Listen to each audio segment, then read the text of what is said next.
Hey, what's up, everybody? I'm back with a video about Obsession. This is approximately about 2 hours after just got done watching the movie. Just left the cinema. So, this is like my fresh thoughts on Obsession. And, it's not going to be a long video, but I just wanted to hop on here and actually, like, really talk about Obsession and what I really liked about it. And it's kind of like vindicated a lot of feelings I've echoed to other people um, about the industry and movie making in general. Um, Obsession, like it was in my opinion, a generational film.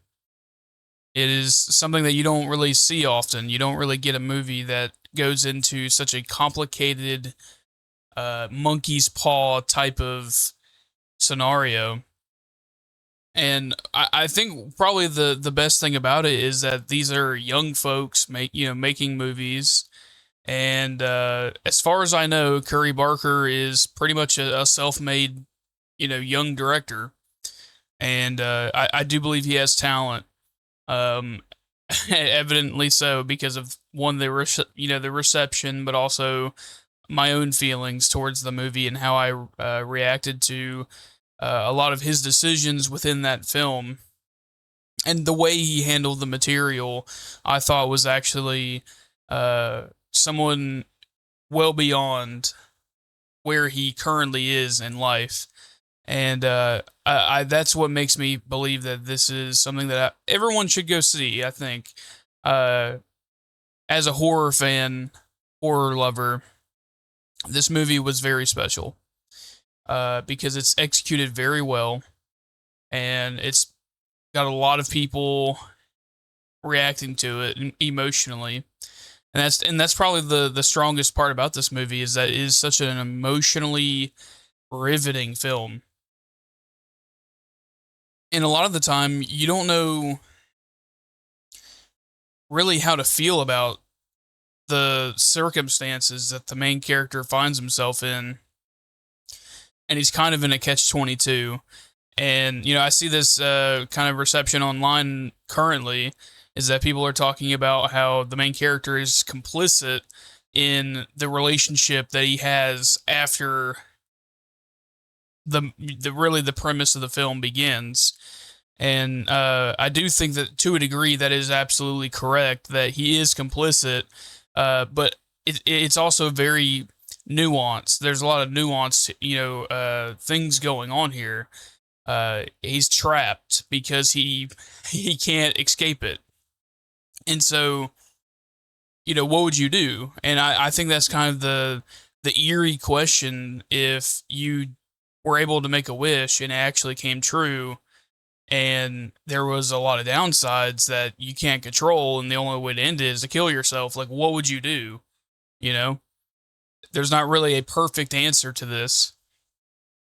And the movie definitely is not perfect, but it is damn near a masterpiece in my opinion. Just due to execution, the acting, and the score, and the emotions in the film, I think it's all well crafted. If not some of the best I've seen in probably 10 years. And so I definitely am right behind most of the critics that are coming out and talking about this film. And so I am a little bit biased because one, uh, I'm in this director's generation. I'm also a filmmaker. And so I am a little bit biased in the fact that I want to see young filmmakers succeed. But at the same time, this guy, as far as I know, he has it. Like, he has talent.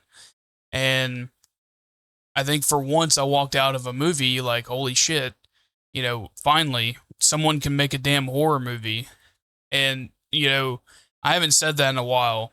I it was a breath of fresh air to walk out of the movies tonight and actually like witness something that wasn't entirely original, but it was actually well executed and tight and with a little bit of nuance to the horror of the situation. And so I very much appreciate the respect to the audience there to go on that ride and trust us with less information that I probably would have I probably would have wanted a little bit more explanations on some things, but I love that this movie didn't have to explain every little thing about the wish and the relationships and everything. We kind of just are along for the ride, and we kind of start in the middle of that ride too. So I appreciate just that respect to the audience there. The other thing I wanted to talk about with this movie, I feel like the hype of it, I've heard about for, I've heard from critics for like a year. And this is like the one movie I thought would be getting more hype than it's currently getting. Even though like the hype right now is like fucking sky high, it's still not as high as I thought it would be. And I think it's also because Curry Barker is currently showing up like fucking half of Hollywood.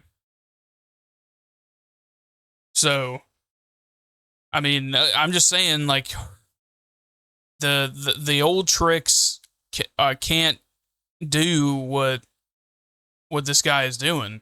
He threw all those tricks out, and people are rewarding that behavior.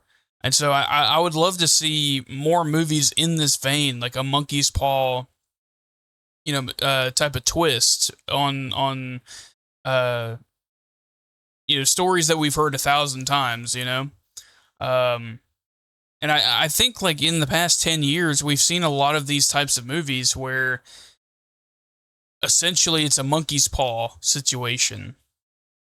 And I wonder if that's like the trend right now.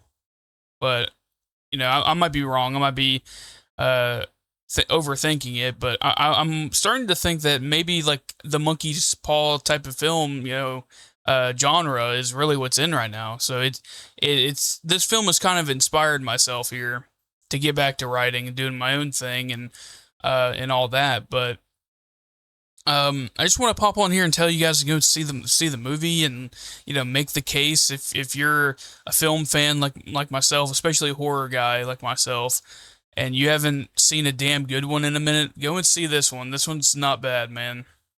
So, uh, I love everyone who's been supporting my synth music and anything related to the content that I've been putting out. I appreciate you guys, and hopefully one day I have a film to show you guys myself. But I've got a lot of work to do to get there. So you'll be getting more music from me for the time being. But go and see this one. This one's good, and I think it's from a director who actually uh, saw what we were missing and what audiences really need right now. And in horror, for the past 10 years, it's been very rare. So definitely go out and see it. I'll catch you guys in the next video.